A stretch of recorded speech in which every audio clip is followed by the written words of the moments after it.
Hello students, welcome to RHchemistry. So ನಿನ್ನೆ VTUದವರು ಒಂದು ನೋಟಿಫಿಕೇಷನ್ನ ರಿಲೀಸ್ ಮಾಡಿದ್ದಾರೆ.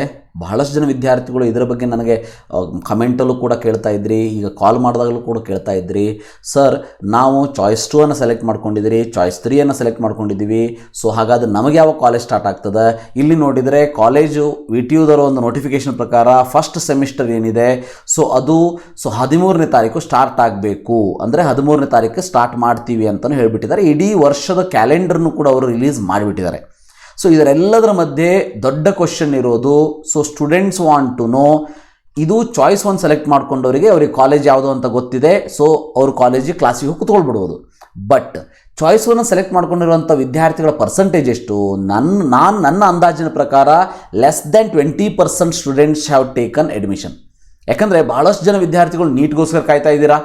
ಭಾಳಷ್ಟು ಜನ ವಿದ್ಯಾರ್ಥಿಗಳಿಗೆ ಆ ನೀಟ್ ವಿದ್ಯಾರ್ಥಿಗಳು ಇಲ್ಲಿ ಪಾರ್ಟಿಸಿಪೇಟ್ ಮಾಡಿರೋದಕ್ಕೆ ಇಲ್ಲಿ KCETಯನ್ನು ನಂಬ್ಕೊಂಡು ಕುಂತಿರುವಂಥ ವಿದ್ಯಾರ್ಥಿಗಳಿಗೆ ಎಷ್ಟೋ ಜನಕ್ಕೆ ಇನ್ನೂ ಕರೆಕ್ಟಾಗಿ ಲಾಸ್ಟ್ ಇಯರ್ ಕಟ್ ಆಫ್ ಪ್ರಕಾರ ಏನು ಸೀಟ್ ಸಿಗಬೇಕಿತ್ತು ಆ ಸೀಟ್ ಸಿಗ್ತಾ ಇಲ್ಲ, ಒಳ್ಳೆಯ ಕಾಲೇಜ್ ಸಿಗ್ತಾ ಇಲ್ಲ.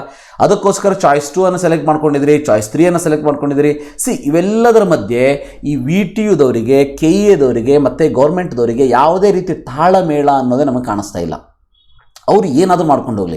ಸೊ ನಾವು ಎಕ್ಸಾಮಿಗೋಸ್ಕರ ಇಷ್ಟೆಲ್ಲ ವರ್ಷ, ಅಂದರೆ 1 ವರ್ಷ 2 ವರ್ಷ ಕೂತ್ಕೊಂಡು ಓದಿದ ಮೇಲೆ CET ಎಕ್ಸಾಮನ್ನು ಬರೆದ್ವಿ, ನೀಟ್ ಎಕ್ಸಾಮನ್ನು ಬರೆದ್ವಿ. ಸೊ ಅದಾದಮೇಲೆ ಎಲ್ಲದೂ ಕೂಡ ರಿಸಲ್ಟ್ ಬಂದ ಮೇಲೆ ಸ್ಮೂತಾಗಿ ನಡೀತದಪ್ಪ ಅಂತ ಅನ್ನೋದ್ರೊಳಗೆ ಸೊ ನಿಮಗೆ ನೋಡಿರ್ಬೋದು ಲಾಸ್ಟ್ 1 ಅಥವಾ 1.5 ತಿಂಗಳಿನಿಂದ ಯಾವ ಸ್ಟೂಡೆಂಟ್ಸ್ಗಳಿಗೂ ಕೂಡ ಯಾವುದರ ಬಗ್ಗೆನೂ ಕ್ಲಾರಿಟಿಯನ್ನೇ ಸಿಗ್ತಾ ಇಲ್ಲ. ಅಲ್ಲಿ ನೋಡಿದರೆ ನೀಟ್ ಕೌನ್ಸಿಲಿಂಗ್ ಸ್ಟಾರ್ಟ್ ಆಗ್ತಾ ಇಲ್ಲ. ನೀಟ್ ವಿದ್ಯಾರ್ಥಿಗಳು CET ಕೌನ್ಸಿಲಿಂಗಲ್ಲಿ ಇಂಜಿನಿಯರಿಂಗ್ ಸೀಟನ್ನು ಹೋಲ್ಡ್ ಮಾಡ್ಕೊಂಡು ಕೂತ್ಕೊಂಡಿದ್ದಾರೆ. ಸೊ ಆ್ಯಕ್ಚುಲಿ CETಯನ್ನು ನಂಬ್ಕೊಂಡು ಕೂತಿರುವಂಥ ವಿದ್ಯಾರ್ಥಿಗಳಿಗೆ ಒಳ್ಳೆಯ ಸೀಟ್ ಸಿಗ್ತಾ ಇಲ್ಲ. ಸೊ ನೀಟ್ ವಿದ್ಯಾರ್ಥಿಗಳಿಗೂ ಈ ಸಿಕ್ಕಿರೋ ಇಂಜಿನಿಯರಿಂಗ್ ಸೀಟನ್ನು ಅಡ್ಮಿಷನ್ ಮಾಡಿಸ್ಬೇಕು, ನೀಟ್ಗೋಸ್ಕರ ವೇಟ್ ಮಾಡಬೇಕು, ಗೊತ್ತಿಲ್ಲ.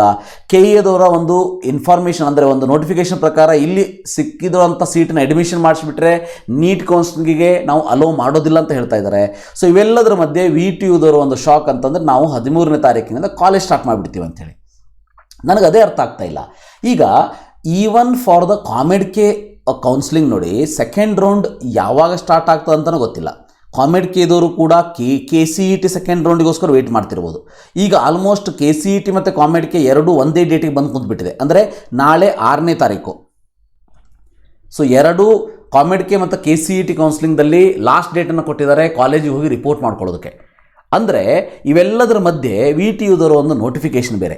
ಸೊ ಇದೆಲ್ಲದರಿಂದ ಮಾನಸಿಕವಾಗಿ ಬೇಜಾರಾಗೋನು ಅಥವಾ ಟೆನ್ಷನ್ ಮಾಡ್ಕೊಳ್ಳೋನು ನಮ್ಮ ವಿದ್ಯಾರ್ಥಿಯೇ ಹೊರತು ಸೊ ಯಾರ್ಯಾರು ಈ ಒಂದು ಹೈಯರ್ ಪೊಸಿಷನಲ್ಲಿ ಕೂತ್ಕೊಂಡಿದ್ದೀರಿ ಸೊ ಅವರಲ್ಲ. ಪ್ಲೀಸ್ ಇದನ್ನೆಲ್ಲ ಸ್ವಲ್ಪ ನೋಡಬೇಕಾಗ್ತದೆ. ನಿಮ್ಮಲ್ಲೇ ಅಂದರೆ VTU ಮತ್ತು KEA ಮತ್ತು ಗೌರ್ಮೆಂಟಲ್ಲೇ ಒಂದು ತಾಳಮೇಳ ಇಲ್ಲ, ಒಂದು ಸಂಬಂಧನೇ ಇಲ್ಲದೆ ಇರುವಾಗ ಇವರೇ ಒಂದು ನೋಟಿಫಿಕೇಷನ್ ರಿಲೀಸ್ ಮಾಡ್ತಾರೆ, ನಾವು 13 ಕಾಲೇಜ್ ಸ್ಟಾರ್ಟ್ ಮಾಡ್ತೀವಿ ಅಂಥೇಳಿ. 13ಕ್ಕೆ ನನ್ನ ಪ್ರಕಾರ ಸೆಕೆಂಡ್ ರೌಂಡ್ ಸ್ಟಾರ್ಟ್ ಆಗೋದು ಡೌಟೇ ಇದೆ. ಹೌದಾ? ಅಂಥದ್ರಲ್ಲಿ ಸೆಕೆಂಡ್ ರೌಂಡಿಗೋಸ್ಕರ ವೇಟ್ ಮಾಡ್ತಾ ಇರೋಂಥ ವಿದ್ಯಾರ್ಥಿಗಳ ಕತೆ ಏನು? ಅವರಿಗೋಸ್ಕರ ಸಪ್ರೇಟಾಗಿ ಸಿಲೆಬಸ್ಸನ್ನು ತೊಗೋತೀರಾ, ಅಥವಾ 13ನೇ ತಾರೀಕಿಗೆ ಚಾಯ್ಸ್ 1 ಸೆಲೆಕ್ಟ್ ಮಾಡ್ಕೊಂಡವ್ರಿಗೆ ಬನ್ನಿ, ಸೊ ನಿಮಗೆ ಕಾಲೇಜ್ ಯಾರು ಅಡ್ಮಿಷನ್ ತೊಗೊಂಡಿದ್ರೆ ಅವರಿಗೆ ಕ್ಲಾಸ್ ಸ್ಟಾರ್ಟ್ ಮಾಡಿಬಿಡ್ತೀವಿ, ಅಥವಾ ಹಾಗಂತ ಒಂದು ಕ್ಲಾರಿಟಿಯನ್ನು ಕೊಡಬೇಕಲ್ಲ. ಅಂದರೆ ಫಸ್ಟ್ ಸೆಮಿಸ್ಟರ್ ನಾವು ಅಂಡರ್ ಗ್ರ್ಯಾಜುಯೇಟ್ ಅಂದರೆ UG ಇಂಜಿನಿಯರಿಂಗ್ ಪ್ರೋಗ್ರಾಮ್ ಏನಿದೆ ಅದನ್ನು ಸೊ ಯಾರು ಅಡ್ಮಿಷನ್ ಮಾಡ್ಕೊಂಡಿದ್ರೆ ಅವ್ರಿಗೆ ಸ್ಟಾರ್ಟ್ ಮಾಡ್ತೀವಿ. ಸೊ ಉಳಿದಂಥ ವಿದ್ಯಾರ್ಥಿಗಳಿಗೆ ಸೊ ನಾವು ಅವರು ಅಡ್ಮಿಷನ್ ತೊಗೊಂಡ ಮೇಲೆ ಸ್ಟಾರ್ಟ್ ಮಾಡ್ತೀವಿ, ಅವರ ಸಿಲೆಬಸ್ಸನ್ನು ಅಲ್ಲಿ ಮುಗಿಸ್ಕೊಡ್ತೀವಿ. ಏನಾದರೂ ಒಂದು ಕ್ಲಾರಿಟಿ ಕೊಡಬೇಕಲ್ಲ. ನೀವು ಈ ರೀತಿ ಇನ್ನೂ ಕೌನ್ಸ್ಲಿಂಗೇ ಸ್ಟಾರ್ಟ್ ಆಗಿಲ್ಲ, ನೀವು ಒಂದು ರೀತಿ ನಾವು 13ನೇ ತಾರೀಕಿನಿಂದ ಕಾಲೇಜ್ ಸ್ಟಾರ್ಟ್ ಮಾಡ್ತೀವಿ, ಇಡೀ ವರ್ಷದ ಕ್ಯಾಲೆಂಡರ್ನ ಹಾಕಿಬಿಟ್ಟು ಕೆಳಗಡೆ ನೋಟ್ ಅಂಥೇಳಿ ಒಂದು 10 ಪಾಯಿಂಟ್ ಕೊಟ್ಬಿಟ್ಟು ಇಷ್ಟೆಲ್ಲ ಮಾಡೋದ್ರಿಂದ ಏನಾಗ್ತಾ ಇದೆ ಅಂತ ಗೊತ್ತಾಗ್ತಾ ಇಲ್ಲ. ಒಂದು ಕಡೆ ನೋಡಿದರೆ ಎಜುಕೇಷನ್ ಸಿಸ್ಟಮು ಅಂಥೇಳಿ ನಮ್ಮ ಈಗಿನ ಯುವಕರೇ ನಾಳಿನ ಪ್ರಜೆಗಳು ಅಂಥೇಳಿ ಬಿಂಬಿಸುವಂಥ ಕೆಲಸ ನಡೀತದೆ.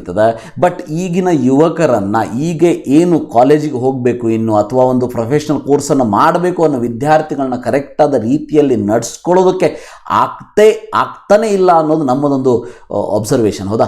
ಸೊ ಅಂದರೆ ಏನಾಗ್ತಾಯಿದೆ ನನಗೆ ಇವತ್ತು ಏನು ಹೇಳ್ಬೇಕಂತ ಗೊತ್ತಾಗ್ತಾ ಇಲ್ಲ. ಈ ಒಂದು ನೋಟಿಫಿಕೇಷನ್ ಆ್ಯಕ್ಚುಲಿ ಒಬ್ಬ ವಿದ್ಯಾರ್ಥಿ ಕಳಿಸ್ಕೊಟ್ಟಿದ್ದೆ ನನಗೆ, ಸರ್ ಇದು ಏನಾಗ್ತಾಯಿದೆ ಅಂತ ಗೊತ್ತಾಗ್ತಾ ಇಲ್ಲ, ನಾವು ಏನು ಮಾಡಬೇಕು, ಅವ್ರಿಗೆ ಕಾಲೇಜ್ ಸ್ಟಾರ್ಟ್ ಆಗಿಬಿಡ್ತದೆ, ನಾವು ಇನ್ನೂ ಅಡ್ಮಿಷನ್ ತೊಗೊಂಡಿಲ್ಲ, ನಮಗೆ ಯಾವಾಗ ಸ್ಟಾರ್ಟ್ ಆಗ್ತದೆ, ಸಿಲೆಬಸ್ ಯಾವಾಗ ಮುಗಿಸ್ತದೆ. ನಾನು ಅವನಿಗೆ ಒಂದೇ ಅಂದೆ, ಸೊ ಏನೂ ಇಲ್ಲಪ್ಪ, ಈ ವರ್ಷದ ವಿದ್ಯಾರ್ಥಿಗಳ ಹಣೆ ಬರನು ಸರಿ ಇಲ್ಲ, ಬೇಜಾರು ಮಾಡ್ಕೊಬಿಡಿ. ನಾವು ಹೀಗೆ ಹೇಳ್ತೀನಿ ಅಂಥೇಳಿ ನಿಮಗೆ ಗೊತ್ತಿದೆ, ಒಂದು ಎಕ್ಸಾಮಿನಿಂದ ಹಿಡ್ಕೊಂಡು ಓಕೆ, ಎಕ್ಸಾಮಿನಿಂದ ಹಿಡ್ಕೊಂಡು ರಿಸಲ್ಟಿಂದ ಹಿಡ್ಕೊಂಡು ಕೌನ್ಸ್ಲಿಂಗ್ ಸಮಯ ತನಕನೂ ಯಾವುದೂ ಕೂಡ ಒಂದು ಕ್ಲಿಯರ್ ಕಟ್ಟಾಗಿ ಟೆನ್ಷನ್ನೇ ಇಲ್ಲದೇನೆ ನಡೀತು ಅನ್ನೋದು ಇಲ್ಲವೇ ಇಲ್ಲ. ಹೌದಾ?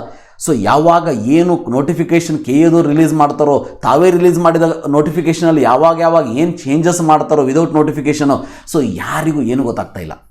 ಸೊ ಅಂಥದ್ರಲ್ಲಿ ನೀವು ಕೂತ್ಕೊಂಡು ನಾನು ನಿಮಗೆ ಸಿಂಪತಿಯನ್ನು ತೋರಿಸ್ಬೋದು, ನಾನು ಹೇಳಿದ್ದಕ್ಕೆ ನೀವು ಹ್ಞೂ ಅಂತ ಹೇಳ್ಬೋದು ಅಷ್ಟೇ. ಸೊ ಅಷ್ಟು ಬಿಟ್ಟರೆ ನಿಮ್ಮ ಕೈಯಲ್ಲಿ ಏನೂ ಇಲ್ಲ. ವೇಟ್ ಮಾಡೋಣಂತೆ. ಸೊ ಇಷ್ಟೆಲ್ಲ ಓದಿದ್ದೀವಿ, ರ್ಯಾಂಕನ್ನು ಪಡ್ಕೊಂಡಿದ್ದೀವಿ, ಸೀಟು ಕೂಡ ಅಲಾಟ್ ಆಗ್ತಾ ಇದೆ.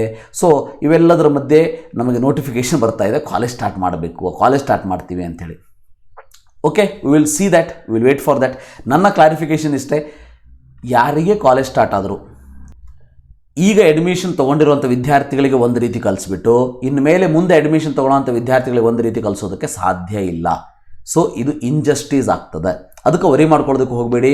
ಎಲ್ಲರಿಗೂ ಒಳ್ಳೆಯದಾಗೋ ಹಾಗೆ ಒಂದು ಡಿಸಿಷನನ್ನು VTU ಆಗಲಿ, KE ಆಗಲಿ, ಗೌರ್ಮೆಂಟ್ ಆಗಲಿ ತಗೊಳ್ಳಬಹುದು ಅನ್ನೋ ಒಂದು ಆಸೆಯಿಂದ ವಿಡಿಯೋನ ಇಲ್ಲೇ ಮುಗಿಸೋಣಂತೆ. So thank you for watching. Have a nice day.